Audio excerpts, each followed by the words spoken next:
ফার্স্টে কি ছোট বৃত্তটা আঁকতে হবে না?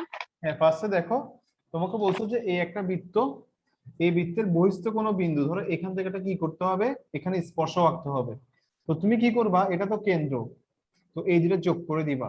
ঠিক আছে, যোগ করার পর এটাকে কি করবা, সমদ্বিখণ্ডিত করবা।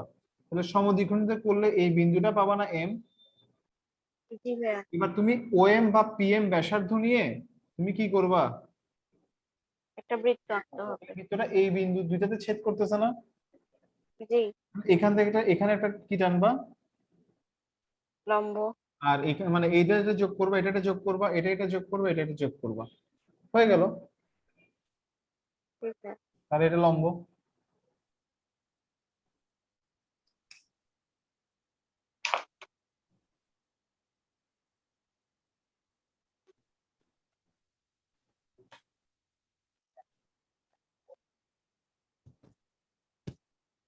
ভাইয়া, সমদ্বিখণ্ডকের ক্ষেত্রে অর্ধেকের বেশি ব্যাসার্ধ না?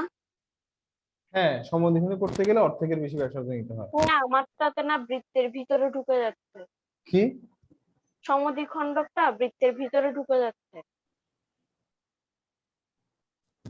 একটু বড় করে নাও না, ওকে ভাইয়া। এখানে একটু বড় করে নাও না, বৃত্তের ভিতরে ঢুকবে না তাইলে আর। ওকে ভাইয়া।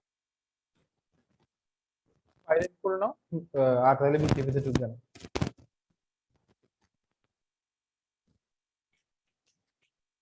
ভাইয়া, আপনি হ্যাঁ। আমাকে একটু ওই মানে একটু অধ্যায় 4-এর হুম। আপনার সাপ্লিমেন্টটা আছে, হুম। ওইখান থেকে আমাকে যেগুলো আপনি বলছিলেন সৃজনশীল দিবেন আমাকে আর ইফতেসামকে, ওইগুলো একটু পাঠাই দিন গ্রুপে।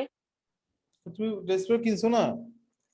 ভাইয়া, ওটাতে তো আপনার সব আপনারটার মতো নাই। আপনারটা তো মেবি নিউটনের না? হ্যাঁ তো। তো সবগুলো তো আর সেম থাকবে না, তাই না? হ্যাঁ, বোর্ড কোশ্চেন সব সেম তো। না না, বোর্ড কোশ্চেন না, সাজেশনের গুলো বললাম। আরে ভাইয়া, তুমি বোর্ড কোশ্চেন শেষ করবা, দেন ক্যাডেট, আগে বোর্ড শেষ করো। 18 20 19, 18 19 20 আগে শেষ করো, তারপরে 16 17 ধরবা, আর এরপর হচ্ছে ক্যাডেট কোশ্চেন ধরবা। ভাইয়া। ঠিক আছে, আগে বোর্ড কোশ্চেন গুলো শেষ করে ফেলো।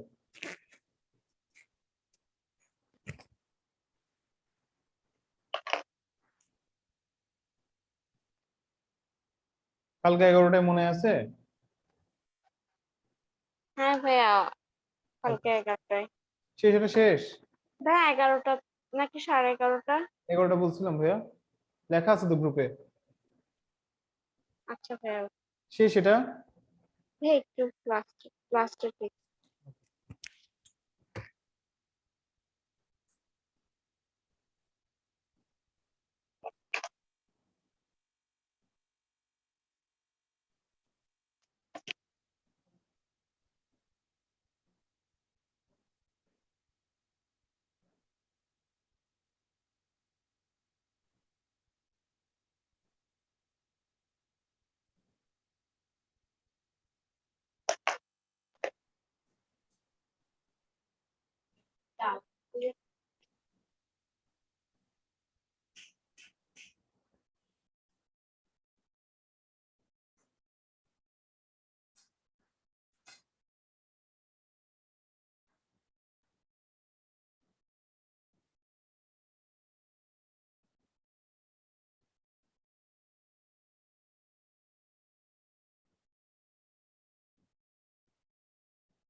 ভাইয়া, জি ভাইয়া। বৃত্তটা কি সমদ্বিখণ্ডকের বিন্দুগুলোকে টাচ করতে হবে? বৃত্তটাকে, সমদ্বিখণ্ডকের যে দুই পাশ আছে বৃত্তচাপ, ওগুলোতে কি টাচ করতে হবে? এই বৃত্তকে। মানে সেকেন্ড যে বৃত্তটা আঁকবো, হুম। ওইটা কি ওই যে দুই দিকে বৃত্তচাপ নিছি না? এগুলা, হ্যাঁ হ্যাঁ। হ্যাঁ হ্যাঁ, এগুলো কি টাচ করতে হবে? না না না, এটা কোনো সম্পর্ক নয় ভাইয়া। এখানে তো এটা তো একটা সমদ্বিখণ্ড। ওকে ভাইয়া।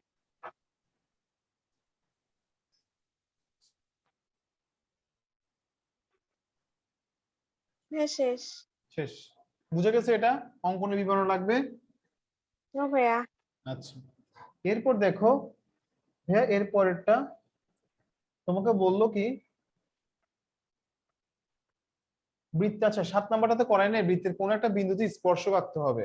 তাহলে এটা তো সহজ ভাইয়া, এই বৃত্ত নিবা, ধরো এই বিন্দুতে একটা স্পর্শক আঁকতে হবে, তো তুমি এটা যোগ করবা না ভাইয়া এই কেন্দ্রের সাথে এই বিন্দুটা, জি ভাইয়া। তারপর তুমি একটা লম্বটা আঁকবা, এখানে একটা লম্ব আঁকবা, হয়ে গেল। জাস্ট স্পর্শকটা আঁকার জন্য একটা মানে মান নেওয়া লাগবে ওইটাই। জাস্ট একটা বিন্দুতে একটা এই রেখাটা যোগ করে ব্যাসার্ধের উপর একটা লম্ব আঁকবা, কারণ আমরা জানি স্পর্শ কি হয়, ব্যাসার্ধের সাথে লম্ব হয়। হ্যাঁ। ওকে, পারবা না এটা 7 নাম্বারটা? তোমরা 7 পারবা? জি ভাইয়া পারবো। আচ্ছা, এরপর দেখো তোমাকে বলছে পরিবৃত্ত আঁকতে হবে, কি আঁকতে হবে? পরিবৃত্ত। ইফতিসাম, তুমি এতক্ষণ পর কোত্থেকে, তুমি কি আজকে ঘুমাইছো? হ্যাঁ, আমার টাইম উঠে দিচ্ছিল কিন্তু নামাজ পড়তে পড়তে দেরি হয়ে গেছে, নামাজ পড়তে তারপর আসছি। ও আসো ইফতিসাম, আজকে আমরা কি পড়বো তোমার? ইফতিসাম, তোমার চ্যাপ্টার 6 এর কোনো প্রবলেম থাকলে আমাকে বলো, আমি বুঝিয়ে দিচ্ছি। চ্যাপ্টার 7 করার কথা না? 7 করাবো ভাইয়া, ওই যে প্রজ্ঞা কাজকে সম্পাদক করাচ্ছি, তো তোমার তোমার 6 কি ক্লিয়ার একদম? জি ভাইয়া, 6 করানো যায়। হ্যাঁ হ্যাঁ, আচ্ছা ভাইয়া, 6 করানো। 6 কি তুমি পারো নাকি পারো না? জি ভাইয়া, পারি মোটামুটি। মোটামুটি, আচ্ছা একটা বের করো, বইটা বের করো। দেখো, কোন একটা নির্দিষ্ট ত্রিভুজের পরিবৃত্ত আঁকতে হবে। পরিবৃত্ত বুঝছো, যে এই বৃত্তটা কি করে, ত্রিভুজের 3টা শীর্ষবিন্দু দিয়ে যায়, সেটা হচ্ছে পরিবৃত্ত। হয়। হ্যাঁ হ্যাঁ, এটা কি চ্যাপ্টার 6? হ্যাঁ এটা চ্যাপ্টার 8, এটা ওই প্রজ্ঞাকে আছে জ্যামিতি করাচ্ছি, তুমি তো এতক্ষণ ধরে জয়েন করো নাই, তো প্রজ্ঞাকে সম্বন্ধ করেছে, তাহলে তোমার জ্যামিতিটা আমি ক্লিয়ার করে দিই। প্রজ্ঞা আচ্ছা লিখছো? ভাইয়া, মানে ভাইয়া আমাদের চ্যাপ্টার 8 নাই? চ্যাপ্টার 8 নাই ইবতেসাম, সেজন্য তো তোমাকে চ্যাপ্টার 6 পড়তে বলতেছি। ও আচ্ছা। প্রজ্ঞা, জি ভাইয়া। পরিবৃত্ত বুঝছো? জি ভাইয়া। পরিবৃত্ত মানে কি করে? পরিবৃত্ত কি করে? বৃত্তের বৃত্তকে টাচ করে 3টা বিন্দু। পরিবৃত্ত হচ্ছে যে তোমার ত্রিভুজের 3টা শীর্ষবিন্দু দিয়ে যায়। ত্রিভুজের 3টা শীর্ষবিন্দু দিয়ে যায়। বুঝা গেছে? জি ভাইয়া। তাহলে দেখো তুমি এটা কিভাবে আঁকবা, কিচ্ছু না, একটা ত্রিভুজ আঁকবা, তবে ভাইয়া এখানে মেজারমেন্ট গুলো ভাই একদম সূক্ষ্মভাবে নিতে হবে, একদম সূক্ষ্মভাবে। তুমি যে কোনো দুইটা রেখাকে কি করবা, বৃত্তের যে কোনো দুইটা বাহুকে কি করবা ভাইয়া? প্রজ্ঞা, জি ভাইয়া। লম্বভাবে সমদ্বিখণ্ডিত করবো। হ্যাঁ লম্ব সমদ্বিখণ্ড, লম্ব দ্বিখণ্ডক আঁকতে হবে প্রজ্ঞা। ত্রিভুজের জি যে কোনো ভাইয়া। দুইটা বাহুকে তুমি কি করবা, এখানে কি লম্ব। হ্যাঁ ভাইয়া। এখানে আমি কি করছি, ত্রিভুজের লম্ব সমদ্বিখণ্ড করছেন। হ্যাঁ ত্রিভুজের দুইটা বাহুর লম্ব দ্বিখণ্ডক আঁকবা, আঁকলে একটা বিন্দুতে ছেদ করবে না? জি। এবার তুমি এখান থেকে বা এখান থেকে বা এখান থেকে একটা ব্যাসার্ধ নিয়ে কি করে ফেলতে পারবা? বৃত্তটা আঁকা যাবে। হ্যাঁ এটা করো এবার তুমি প্রজ্ঞা। এই ইবতেসাম বলো, 6 নিছো? বাজি, বাংলাদেশ জি ভাই। অস্ট্রেলিয়া খেলা আজকে, জি ভাইয়া। বাংলাদেশের অস্ট্রেলিয়া খেলা চলতেছে, বাংলাদেশ 5 উইকেট চলে গেছে 10 ওভারে 58 রান। ভাইয়া বাংলাদেশ এমনিতেই এবার হারবে, যাবে গা বাসায়। বাসায় আরো আগে যাওয়া দরকার ছিল। ইবতেসাম, চ্যাপ্টার 6, চ্যাপ্টার 6 এ দেখো, আমি তোমাকে বলি, রেডি ইবতেসাম? জি ভাইয়া। চ্যাপ্টার 6 থেকে দেখো এইগুলা, এই এই জিনিসগুলো পারবা কিনা একটু আমাকে বলো। ভাইয়া ত্রিভুজটা কি যে কোনো একটা মাপে আঁকলে হবে? হ্যাঁ,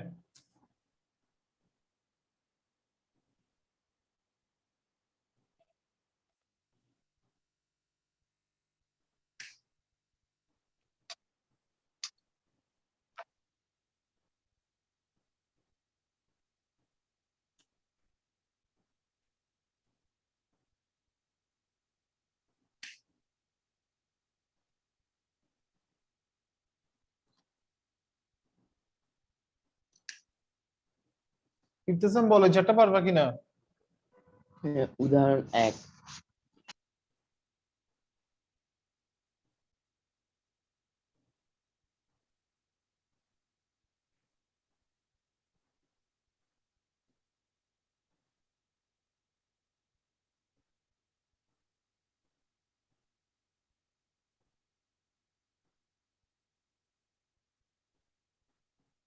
গটা মনে হয় একটু সন্দেহ আছে। হ্যাঁ, এই চারটা থেকে একটা পরীক্ষায় শিওর আসবে। হ্যাঁ, ভাই একদম একের গটা। শিওর থাকো, তুমি কমন পাবা। ভাই উদাহরণে একের গ। উদাহরণ একের গ। ভাইয়া আমার লম্ব সমদ্বিখণ্ডকটা হচ্ছে না। লম্ব দ্বিখণ্ডক তো ইজি প্রজ্ঞা। এই যে অর্ধেকের বেশি ব্যাসার্ধ নিয়ে একটা বৃত্তচাপ, আবার অর্ধেকের বেশি ব্যাসার্ধ নিয়ে আরেকটা বৃত্তচাপ, এরকম। আমার কেমন জানি হয়ে যাচ্ছে এগুলো। ভাইয়া হ্যাঁ, আরেকটু কি কেমন জানি মানে ইকুয়াল হচ্ছে না। সমান হচ্ছে না এই বরাবর দুইটা? না ভাইয়া। এটা তো হওয়ার, এটা তো ভাইয়া হবে। এই যে অর্ধেকের বেশি একই ব্যাসার্ধ নিয়ে করতেছো না, হ্যাঁ, তাহলে তো মিলবে ভাইয়া। মানে ত্রিভুজের রেখাংশটার অর্ধেকের বেশি ব্যাসার্ধ নিয়ে তো সবটা করতে হবে, তাই না? এই যে দেখো ভাইয়া, এই তো এই বাহুটা আছে না, হ্যাঁ, এই বাহুর অর্ধেকের বেশি ব্যাসার্ধ নিয়ে একটা বৃত্তচাপ দুই পাশে, ওই হ্যাঁ। একই ব্যাসার্ধ নিয়ে এই বিন্দু থেকে আরো দুইটা বৃত্তচাপ। ক্লিয়ার? জি ভাইয়া, এরকম করে কি তিন দিকে না, কি কি? তিন দিকে নিতে হবে না? না, দুইটা দুইটা, যে কোনো দুইটা সাইড নিলেই যে বিন্দুটা পাবা সেটাই হচ্ছে যে পরিকেন্দ্র। ওকে। সেটাকে বলা হয় কি, পরিকেন্দ্র বা সার্কামসেন্টার বলা হয়। এই ইবতিসাম কোনটা বললে একের? একের গ। একের গতে সমস্যা, একের গতে একদম ইজি ভাইয়া। দেখো ত্রিভুজ একের, ত্রিভুজ এবিসি এ, ত্রিভুজ এবিসি এ, এ বি সমান এসি। এবিসি এ, এবি সমান এসি। এবার বলছে বিএ কে ডি পর্যন্ত এমন ভাবে বর্ধিত করি যেন এই তিনটা কি হয়ে যায়, সমান হয়ে যায়। ঠিক আছে ইবতিসাম, ক খ পারা যাবে? জি ভাইয়া। আচ্ছা, গ নাম্বারটা দেখো একদম ইজি ইবতিসাম। খেয়াল করো, গ নাম্বারে বলছে দেখাও যে বিসিডি হচ্ছে এক সমকোণ। বিসিডি কি? এক সমকোণ। বিসিডি এক সমকোণ। তাহলে দেখো ভাইয়া, এখানে ত্রিভুজ এ বি সি এ ভাইয়া, এ বি সমান হচ্ছে এসি। তাহলে তুমি কি বলতে পারবা? সুতরাং কোণ এ সি বি সমান এ বি সি। সাইড নোট লিখতে হবে ইবতিসাম। না ভাইয়া বুঝছি। ত্রিভুজ এ ডি সি এ, ত্রিভুজ এ ডি সি এ, এডি সমান এসি। তাহলে তুমি বলতে পারবা এ সি ডি সমান এ ডি সি। এই দুইটা কোণ কি হয়ে গেল? সমান। সমান হয়ে গেছে। হ্যাঁ, এখন তুমি কি করবা? এখন হচ্ছে তোমার এই এই ত্রিভুজটার, এই পুরা ত্রিভুজটার, ত্রিভুজ এ, সরি ত্রিভুজ বি সি ডি এ, বি সি ডি এ কোণ ডিবিসি প্লাস কোণ ডিসিবি প্লাস কোণ বিসিডি সমান কত ডিগ্রি? 180। 80। তাহলে ভাইয়া দেখো, এখানে যে এসিবি লিখছিলাম, এসিবি মানে হচ্ছে তোমার এবিসি। জি আচ্ছা, ভাইয়া। ডিবিসি কে তুমি কি লিখতে পারতেছো? ডিবিসি কে একটু ছোট করে লেখো এবিসি। ডিসিবি কে একটু ছোট করে, ডিসিবিটা ডিসিবির জায়গায় থাক। হ্যাঁ, একটু বিসিডি কে একটু ছোট করে লেখো। সরি ভাই, আমি তোমার একটু ডিসিবি আর বিসি এটা দুইবার লিখে ফেলছি। দেখো ডিবিসি আর বিডিসি, এটাকে ভাই বিডিসি লেখো, বিডিসি লেখো। তাহলে দেখো এটা ঠিক থাকবে। আর এই যে বিডিসি আছে না, বিডিসি কে একটু ছোট করে এডিসি লেখো, সমান 180 ডিগ্রি। এতটুকু বুঝা গেছে ইবতিসাম? জি ভাইয়া বুঝছি। এবিসি কে তুমি কি লিখতে পারতেছো? এবিসি কে এসি। এসিবি, এবিসি কে তুমি লিখতে পারছো এসিবি। আর এখানে কি আছে, ডিসিবিটা ডিসিবির মধ্যে থাকবে, এটাকে বিসিডিও লিখতে পারো। আর এডিসি কে তুমি কি লিখতে পারতেছো? এটা। আর এই কোণটাকে তুমি লিখতে পারতেছো এই কোণটা। তাহলে জি। এ সি ডি সমান কত ডিগ্রি ইবতিসাম? 180। তাহলে এসিবি আর এসিডি মিলে কত হয়ে গেল ইবতিসাম? এই দুইটা মিলে কি হয়ে গেল? বিসিডি। হ্যাঁ, তাহলে দুইটা বিসিডি মানে 180। তাহলে ভাই একটা বিসিডি সমান কত হবে? 90। 90। লিখে ফেলো তো ভাইয়া।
হ্যাঁ প্রজ্ঞা, হ্যাঁ নাফিস,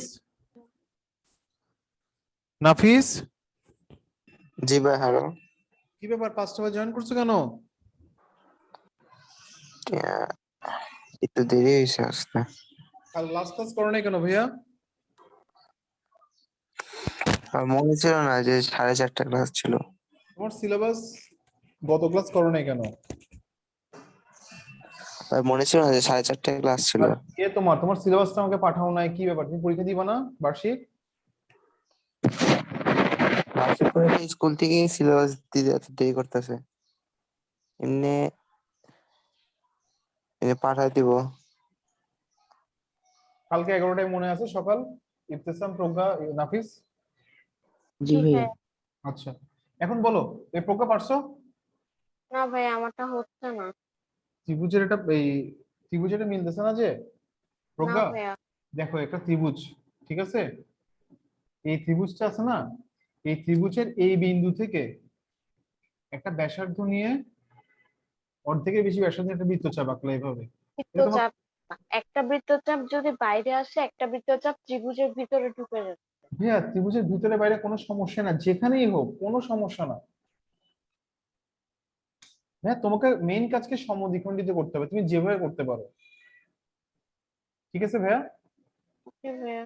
মানে ত্রিভুজের ভিতরে রেখা আসলে কোনো সমস্যা নাই। সেগুলোকে করবো কিভাবে, কানেক্ট করবো কিভাবে আমি? এই যে দেখো, এই একটা বৃত্তচাপ, এই একটা বৃত্তচাপ, তো হুম। দেখাচ্ছি আমি তোমাকে কম্পাস আনতেছি।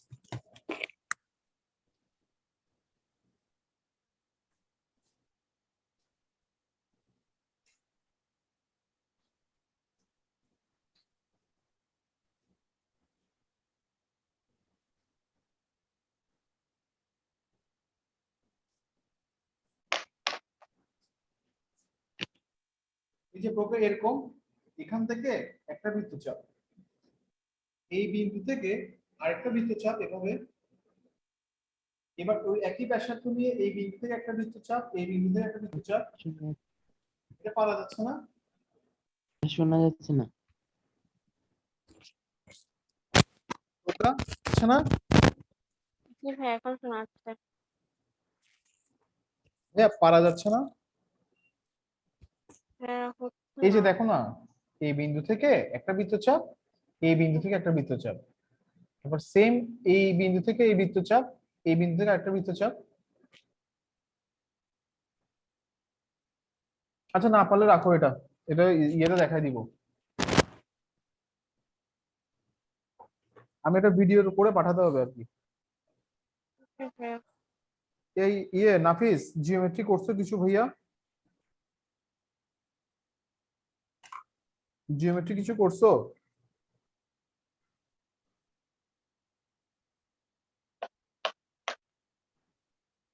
নাফিস, জিওমেট্রি কিছু করা হয়েছে?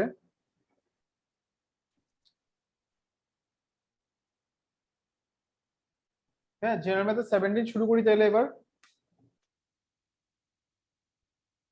ভাইয়া, 17টা কালকে শুরু করলে ভালো হতো না? কখন কখন? কালকে। কালকে? কেন? তো একটা মানে আজকে জিওমেট্রি করতেছি, আজকে জিওমেট্রিটা করি। জিওমেট্রিটা শেষ করতে চাচ্ছ? হ্যাঁ। জিওমেট্রিটা আচ্ছা করো, জিওমেট্রি করো, সমস্যা নেই। তাহলে কালকেও করা যায় সেম, তবে আপনার যেটা পছন্দ হয়। জিওমেট্রিটা প্ল্যান করে শেষ করতে হবে, তোমারটা তো তোমার আর ইয়েটা। নাফিস, হ্যালো,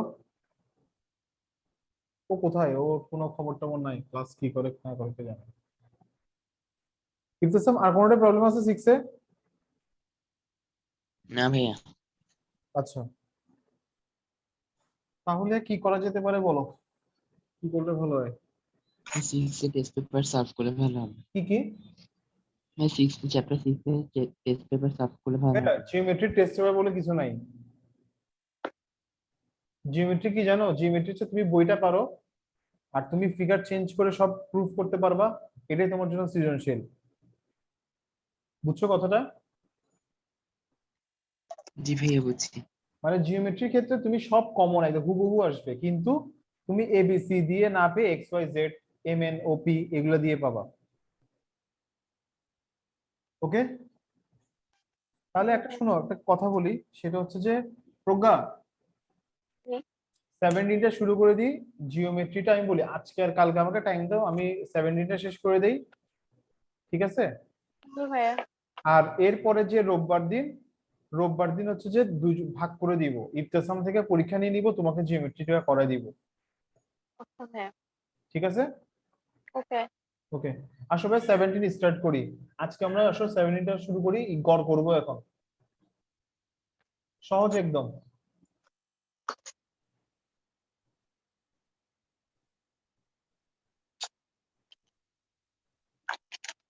নাফিস তুমি কি আসো ভাইয়া? ভাই আছি, শুনতেছি। তোমাকে আমি একটু আগে ডাকতেছিলাম, তুমি শুনো নাই? কি বলেন? দেখো ভাই, দেখো গড়ের ক্ষেত্রে দুইটা পদ্ধতি আছে। তোমাকে যদি বলা যে সরাসরি পদ্ধতি, কি বলা হয়? সরাসরি সরাসরি বা সহজ পদ্ধতি, এগুলা বললে তুমি বুঝবা যে এটা কোন পদ্ধতি। এটা নিয়ে, এটা বললে সহজ পদ্ধতি বা সরাসরি বললে সেক্ষেত্রে হচ্ছে ভাইয়া তোমার সেকেন্ড প্রসেস। হ্যাঁ। তো আরেকটা পদ্ধতি, আগে আগে একটা পদ্ধতি দেখাচ্ছি তোমাকে, যেটা তোমরা ক্লাস 8-এ পড়ে আসছো ভাইয়া, এই পদ্ধতিটা। এটা পারো তোমরা সবাই? জি ভাইয়া। এটাকে করাতে হবে আমার, না। এই পদ্ধতিটা। নাফিস তুমি পারো এই পদ্ধতিটা? এই নাফিস, আহ, এটা করছিলাম আগে, ভুলে গেছি। দেখো সহজ, আমি তোমাকে বলি, মধ্যমান আছে না, মধ্যমান কেমনে বের করে? 25 আর কত 34-এর পার্থক্য কত ভাইয়া? 10। এই এটাকে, আর এটা হচ্ছে গণসংখ্যা 5, এই দুটাকে গুণ করে তুমি কি পাবা? 147। তো এরকম গুণ করে করে এটা বের করবা, করে যোগ করবা, এটা পাবা। আর এখানে হচ্ছে যে n হচ্ছে যে 100, দুটাকে ভাগ করে দিলে তুমি কি গড় পেয়ে যাবা। এটা করানো লাগবে ভাইয়া তোমাদেরকে, ইফতিসাম? ভাইয়া আমার করানো লাগবে না, তবে ভাইয়া আপনি একটা ভুল বলছেন না, এটা পার্থক্য নিয়ে কিভাবে করব? ওটা তো ভাই 25। প্রথমটা পারবো, পরে নিয়ে এটা সমস্যা। পারা যাবে? জি ভাই, এটা পারবো, পরেরটা নিয়ে নাফিস, সমস্যা। নাফিস তুমি পারবা এটা? ভাই আমার দেখাই দিব। নাফিস দেখো এটা সহজ, এই পদ্ধতিটা দেখো নাফিস, শ্রেণী ব্যক্তি গুলো আছে না, এখানে বসাবা, মধ্যমান গুলা এখানে নিবা, মধ্যমান বের করতে পারবা নাফিস? হ্যাঁ, মধ্যমান বের করতে পারবো। আচ্ছা, এবার তুমি মধ্যমানটাকে গণসংখ্যা দিয়ে গুণ করে, তুমি প্রত্যেকটাতে গুণ করে এগুলা পাবা, এগুলো তুমি পাবা, ঠিক আছে ভাইয়া? গণসংখ্যা ইনটু মধ্যমান। এই গণসংখ্যা ইনটু মধ্যমান করে এগুলো পাবা, এবার তুমি এগুলো সব যোগ করে দিবা। ওকে, ওকে। আর এটা হচ্ছে যে সব গণসংখ্যাকে তুমি এখানে যোগ করতেছো। ওকে, ওকে। তারপর তুমি কি করো, ভাগ করে দিবা এই দুইটাকে। কেমনে ভাগ করবা? তুমি এরপরে লিখবা যে সুতরাং এক্স বার সমান, সুতরাং গড় এক্স বার সমান হচ্ছে কি হবে? Summation of F I X I, এটাকে সামেশন সাইন বলা হয়, summation of F I. F I হচ্ছে 100, আর এটা 61 কত আসে সেটা, এবং ভাগ করলে যেটা আসবে সেটা আনসার। ভাইয়া এফআই মানে কি, এটা কি ডেফিনিট মান? Summation of F I X I, এই যে এই মানটা হচ্ছে ওই মানটা, যোগটা যোগফল। ভাইয়া 100 100টা হচ্ছে যে সামেশন অফ এফ আই মানে এন এর মান, এন যেটা গণসংখ্যার যোগফল আর কি। জি ভাইয়া। ওকে, বুঝে গেছে? এখন দেখো সংক্ষিপ্ত বা সহজ পদ্ধতিতে আমি কি করি একটু তোমাদেরকে বুঝাই বলি। সংক্ষিপ্ত বা সহজ পদ্ধতিতে আমি যেটা করতেছি, ধরো 10, 11, 12, 13, 14, 15, 16, ঠিক আছে? এই সংখ্যাগুলোর গড় আমি বের করব এখন, বুঝে গেছে কথা? জি ভাইয়া। তাহলে দেখো আমি মনে করলাম যে গড় ধরে নিলাম কি, কত ধরে নিছি? 13। গড়, অনুমিত গড় কত ধরে নিছি ভাইয়া? মানে 13। আমি অনুমান করে নিছি যে এই গড়টা 13 হবে, আমি ধরে নিছি। দেখো 13-র সাথে 12-র পার্থক্য কত? 1। -1। 11-র সাথে 13-র পার্থক্য কত? -2। -2। 10-এর সাথে 13-র পার্থক্য কত? -3। 13-র সাথে 14-র পার্থক্য কত? 1। +1। 13 সাথে 15 পার্থক্য +2, 13 সাথে 16 পার্থক্য কত প্লাস? 3 তাহলে ভাইয়া এই যে আর 13 সাথে 13 পার্থক্য কত? 0 0, তাই না? জি ভাইয়া। আচ্ছা, এই যে পার্থক্যটা বের করছি এটাকেই বলা হয় কি ভাইয়া? বিচ্যুতি। এটাকে কি বলা হয়? ধাপ বিচ্যুতি। এটাকে বলা হয় বিচ্যুতি বলা হয়। এই 13 সাথে 12 পার্থক্য যে -1, এটা হচ্ছে বিচ্যুতি। তাহলে ভাই আমি যদি এই বিচ্যুতি গুলোকে যোগ করে ফেলি কত হয়? ভাই এই বিচ্যুতি গুলোকে যোগ করলে কি হয়? আচ্ছা আমি আরেকটা বাড়াই, কেমন? তাহলে এটা কি আসতেছে ভাই? +4 আসতেছে না? জি ভাইয়া। তাহলে বিচ্যুতি কত হচ্ছে ভাই? দেখো তো এখানে এই বিচ্যুতি গুলোর যোগফল কত? বিচ্যুতি গুলোর যোগফল হচ্ছে শুধুমাত্র কত? 4 না? ভাইয়া বিচ্যুতি গুলোর যোগফল কত আসলো? ভাইয়া 4 কিভাবে আসছে? এই দেখো -3 3 3 কাটা, -2 কাটা, +2 কাটা, 1 1 কাটা, তাহলে আর কি থাকতেছে? না না 17 তো নাই এখানে। ধরো 17 আর 13, আমি 17ও লিখলাম আর কি। 17 আর 13 এর পার্থক্য কত? +4। না আমি তখন ক্যালকুলেটর 17 এর 4টা অ্যাড করে নাফিস ইবতিসাম বুঝে গেছে এতটুকু? বুঝতে জি পারছি। ভাইয়া।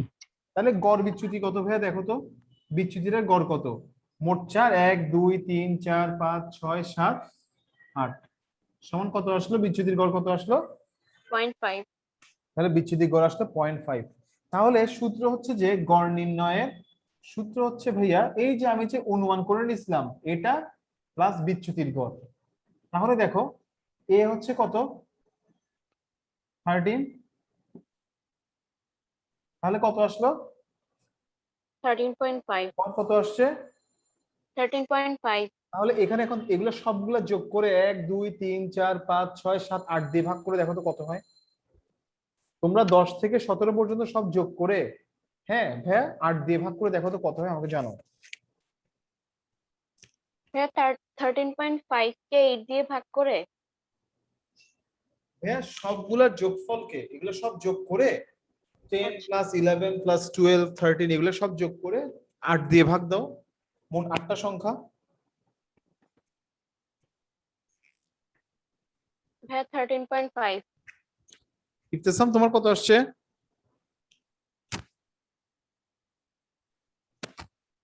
ইবতিসাম তোমার কত ভাইয়া আসছে? হ্যাঁ হ্যাঁ 13.5। আচ্ছা বুঝে গেছে ব্যাপারটা এবার? আমরা সংগৃহীত পদ্ধতিতে কি করতেছি? গড়। তাহলে এই ইবতিসাম তোমরা কি বুঝতে পারছো আমরা যে সংক্ষিপ্ত পদ্ধতিতে কিভাবে করে গড় বের করতেছি? জি ভাইয়া। আমরা সংক্ষিপ্ত পদ্ধতিতে কি করতেছি? একটা গড় ধরে নিচ্ছি, আমরা অনুমান করে নিচ্ছি, ঠিক আছে? তাহলে দেখো আসো মেইন কথায় আসি এবার। তাহলে দেখো ভাইয়া এই যে এই ম্যাথটা দেখো, এই ম্যাথটা আমরা এখন করব। এই ম্যাথটাই দেখো, দেখো আমরা প্রথমে কি করতেছি ভাইয়া? একটা গড় ধরে নিচ্ছি, একটা গড় মান ধরে নিলাম কি এটা হচ্ছে এই মধ্যমানটা, এইটাকে আমরা ধরে নিলাম যে এটাই হচ্ছে গড়। ক্লিয়ার?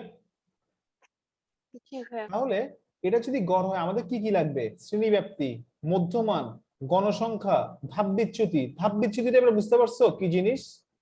জি ভাইয়া। পার্থক্যটা কি আসতেছে? আমরা যেটা গড় ধরে নিচ্ছি সেটার সাথে অন্য মানের যে পার্থক্যটা কেমন হচ্ছে সেটা আমরা বের করতেছি। আর গণসংখ্যার ধাপ বিচ্যুতি মানে গণসংখ্যা ইনটু ধাপ বিচ্যুতি মানে FI/UI বের করব। তাহলে ফার্স্টে দেখো আমরা মধ্যমান ধরো যে ভাই ধরে নিলাম যে এটা হচ্ছে, আমি ধরে নিলাম এটা হচ্ছে যে গড়, অনুমিত গড় হচ্ছে যে 20 ধরে নিলাম, এটা গণসংখ্যা বসবে। তাহলে ধাপ বিচ্যুতি কি হবে? এটা কি আসতেছে দেখো, ধাপ বিচ্যুতির সূত্র কি? xi - a divided by h। তাহলে xi এর মান কত ভাইয়া? xi হচ্ছে যে এটার ক্ষেত্রে হচ্ছে ভাইয়া 20, আবার এটার অনুমিত গড়ও হচ্ছে যে 20। তাহলে দুটো মাইনাস করলে কি আসবে? 0 আসবে। উপরের গুলো ভাইয়া অটোমেটিক তুমি ক্যালকুলেশন করে দেখিও -1 -2 -3 -4 আসবে, আর নিচের গুলো 1 2 3 4 আসবে। এবার তোমরা এই ভাইয়া দুটো গুণ করবা। এটা কি কি কি? xi? xi - a divide by h, এটা হচ্ছে সূত্র বিচ্যুতির। না না xi টা এখানে কি ধরবো? xi হচ্ছে যে ভাইয়া তোমার এই যে মধ্যমান, শ্রেণী মধ্যমান। বুঝছি মানে মধ্যমান, কিন্তু এখানে কোন সংখ্যাটা ধরবো? এখানে যখন যে শ্রেণীতে থাকবে সেই শ্রেণীর মধ্যমানটা। ওকে। এই নাফিস বুঝছো, ইবতেসাম বুঝছো? জি ভাইয়া বুঝছি। জি ভাইয়া তুমি বুঝছো? বুঝছি তাহলে এখন বুঝছি। দেখো, তাহলে তুমি ডিরেক্ট কিন্তু এটা কিন্তু মুখস্থ, -1 -2 -3 -4 বসাইতে পারো, ক্যালকুলেশন করলে এটাই আসবে। আর নিচে 1 2 3। তাহলে এখন দেখো ভাইয়া কি আসলো, এটা হচ্ছে গিয়ে কি ভাইয়া -37।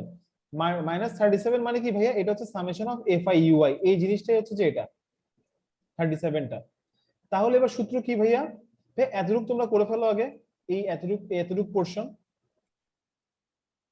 লিখতেছো ইবতিসাম নাফিস তোমরা? ভাইয়া জি ভাইয়া ভাই দেখতেছি। এটা একটু লেখো, এইটা এতটুকু পর্যন্ত করে ফেলো, এবার আমি গড়টা বের করে কেমনে বের করতে হবে দেখাই দিচ্ছি, তুমি এতটুকু শেষ করে আমাকে বলো।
ভাইয়া শেষ?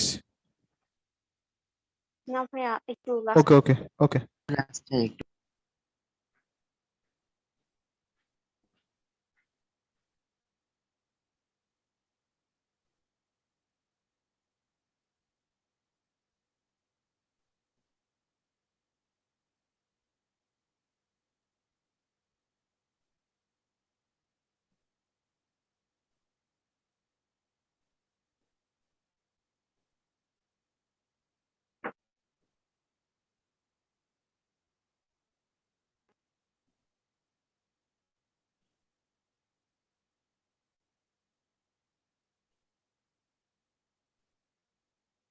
হ্যাঁ শেষ।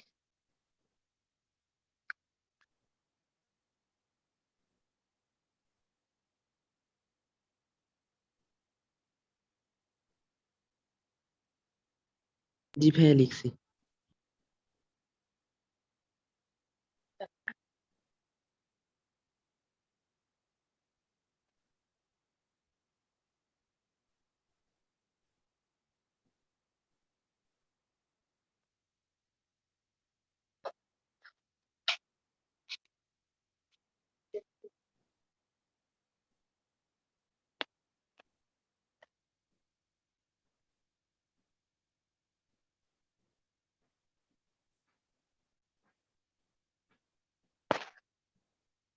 ভাইয়া এবার কি করবা দেখো, এবার সূত্রটা কি হবে, এখানে যেটা লিখছিলাম ভাইয়া সূত্র এটাই।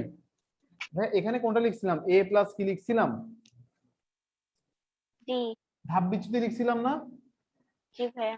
হ্যাঁ, তাহলে এখন কি হবে দেখো, এখন তো আমাদের সাথে আমরা তো এখন এখানে কি ছিল, এখানে কি কোনো ক্লাস ছিল এরকম 10 থেকে 14 এরকম কোনো ক্লাস ইন্টারভাল ছিল? না ভাইয়া। তাহলে এখানে তো একটা শ্রেণী ব্যবধান আছে। তো সেজন্য সূত্রটা এখন কিরকম হয়ে যাবে, এইচ ইউ বার, এ প্লাস এইচ ইউ বার।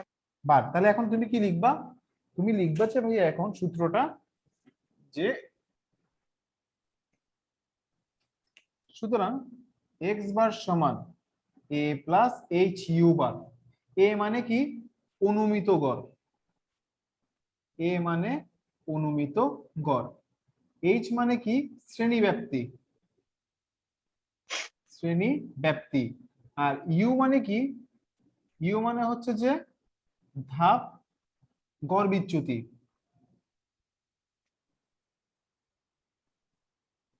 গড় বিচ্যুতি। তাহলে ভাই দেখো, অনুমিত গড় কত ধরছিলাম আমি এখানে, 20 না ভাইয়া, অনুমিত গড়টা কত ধরছিলাম, জি ভাইয়া 20। 20। আর এইচ তুমি কেমনে বের করবা দেখো তো, এইচ বের করার ওয়ে হচ্ছে যে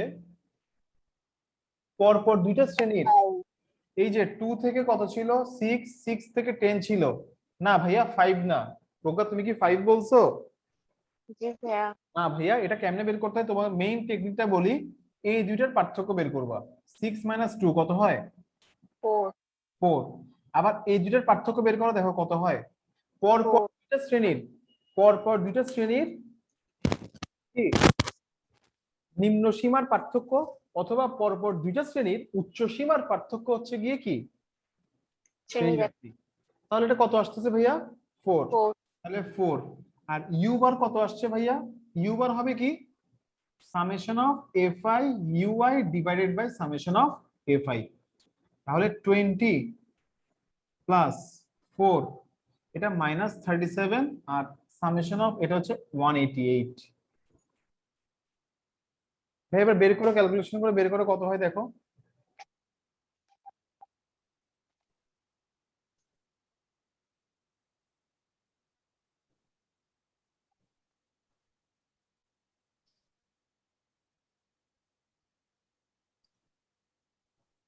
কত আসে ভাইয়া, ভাইয়া 16.85।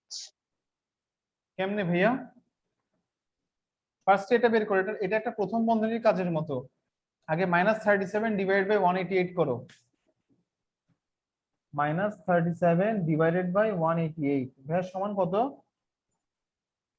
মাইনাস হ্যাঁ এবার 0.1। এটা 4 দিয়ে গুণ দাও, ভাইয়া দিছো? কবে এবার জি প্লাস 20 করো, ভাইয়া 19.22। হ্যাঁ 19.21। ওকে ভাইয়া, ক্লিয়ার?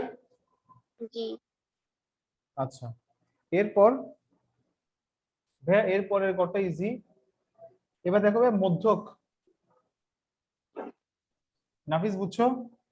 আচ্ছা ভাইয়া, হ্যাঁ 334 নম্বর পৃষ্ঠায় ওই যে নির্ণয় গাণিতিক গড়ের যে সূত্রটা দিলো, হুম, ওইটা মানে অনেক টাফ হয়ে যাচ্ছে না?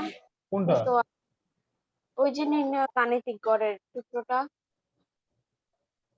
1/n দিয়ে তারপর সামেশন অফ কে নিচে এটা হচ্ছে। মানে এটাই, এটা তুমি এভাবে লিখলেও তো সমস্যা নাই। 1/n মানে কি, 1/n মানে হচ্ছে যে নিচে n আর কি, আর এটা মানে কি summation of F I X I. এই আয়ের মানটা কেমন হয়, আয়ের মানটা হয় যে দেখো সামেশন সাইনটা তো এরকম, হ্যাঁ এই যে আয়ের মানটা 1 থেকে কতটুকু পর্যন্ত হবে, ধ্রুবক। হ্যাঁ, কে পর্যন্ত হবে, মানে কে এর মানটা যত তত, তারপর হচ্ছে যে তোমার এফআই এক্সআই। কঠিন কিছু না ভাইয়া। আর এই যে এনটাকে, এটাকে এইভাবে লিখছে আর কি, এই নিচের এনটাকে, বুঝছো ভাইয়া? পরীক্ষার হলে আমি এমনিতে summation of F I X I divided by N দিলে তো সমস্যা নাই, তাই না? না না না, সমস্যা নেই, এভাবে লিখলে হবে। ওকে ঠিক ভাইয়া। ভাইয়া, এখন বাকি আছে কি জানো আমাদের? বাকি আছে মধ্যক প্রচুরক। প্রচুরক। ভাইয়া অজীব রেখা ওগুলো আছে। এবার লেখচিত্রের মধ্যে বাকি আছে তিনটা জিনিস। একটা হচ্ছে গিয়ে কি, আয়তলেখ। আয়তলেখ, আয়তলেখ, তারপর হচ্ছে যে তোমার বহুভুজ, এরপর হচ্ছে অজীব অজীব রেখা। রেখা। এই তিনটা জিনিস বাকি আছে, ঠিক আছে? তাহলে নেক্সট ক্লাসে কি মধ্যক প্রচুরক করি ফ্রাইডেতে, ওকে ভাইয়া। তারপর অজীব লেখচিত্র করি। ওকে। এখন লেখচিত্র করতে গেলে তো ভাই গ্রাফ লাগবে, তোমাদের কাছে গ্রাফ পেপার আছে? গ্রাফ পেপার আছে ভাইয়া। এই নাফিস, ইবতেসাম, নাফিস ইবতেসাম গ্রাফ পেপার আছে? জি ভাইয়া আছে। তাহলে নেক্সট ক্লাসে গ্রাফ পেপার রেডি রাখিও, কালকে 11টা থেকে 12টার মধ্যে এগুলো সব ইনশাল্লাহ শেষ হয়ে যাবে। ওকে ভাইয়া। ঠিক আছে, মনে থাকবে নাফিস? ভাইয়া ক্লাসের ডিউরেশন কতক্ষণ? 12টা বা 12টা 15। ওকে ভাইয়া। ইবতেসাম ওকে ভাইয়া? আচ্ছা ভাইয়া। ঠিক আছে, আরেকটা কথা সেটা হচ্ছে যে কেন্দ্রীয় কেন্দ্রীয় পরিমাপের পরিমাপের ক্ষেত্রে, আচ্ছা নেক্সট ক্লাসে এটা নিয়ে ডিসকাস করব। ওকে, ওকে ভাইয়া। আল্লাহ হাফেজ। ওকে ভাইয়া, খুদা হাফেজ।